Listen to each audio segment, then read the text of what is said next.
My Department of Education will inform states and school districts that if any teacher or school official suggests to a child that they could be trapped in the wrong body, they will be faced with severe consequences, including potential civil rights violations for sex discrimination and the elimination of federal funding.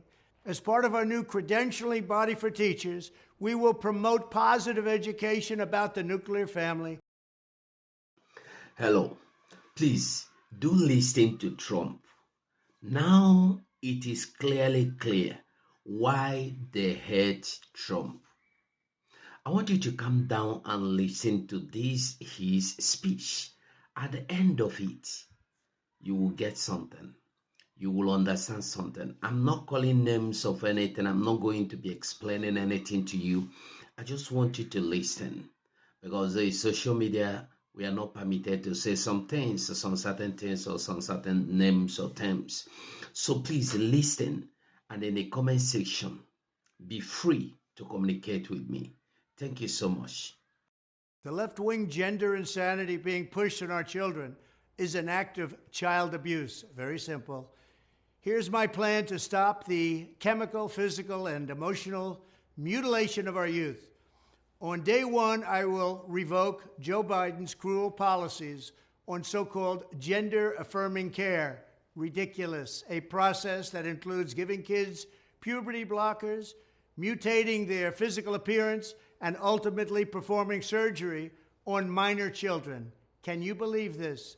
I will sign a new executive order instructing every federal agency to cease all programs that promote the concept of sex and gender transition at any age.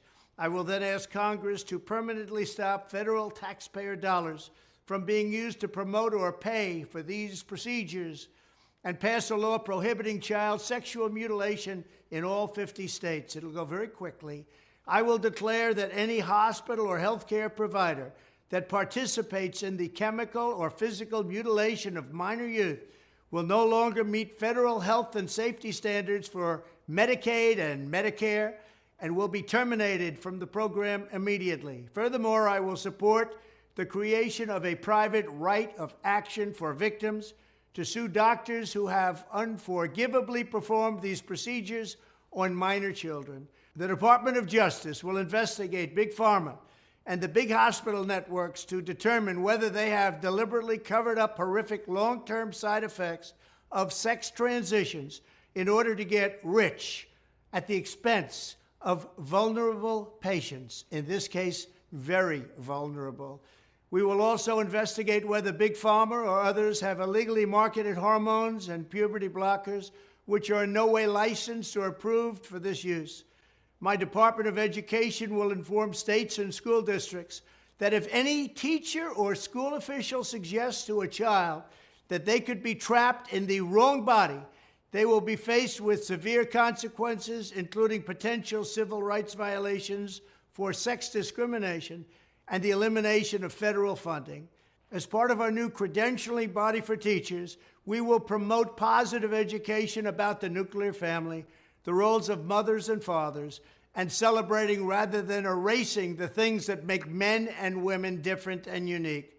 I will ask Congress to pass a bill establishing that the only genders recognized by the United States government are male and female, and they are assigned at birth.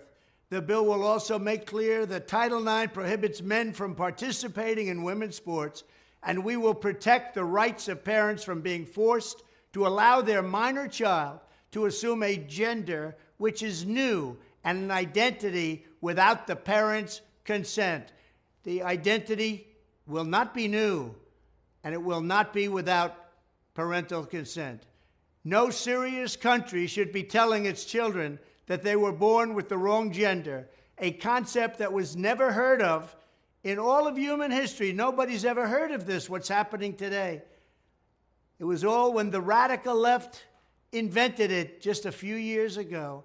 Under my leadership, this madness will end. Thank you very much. You know, we had no wars. Yeah. We had no wars, except we defeated ISIS.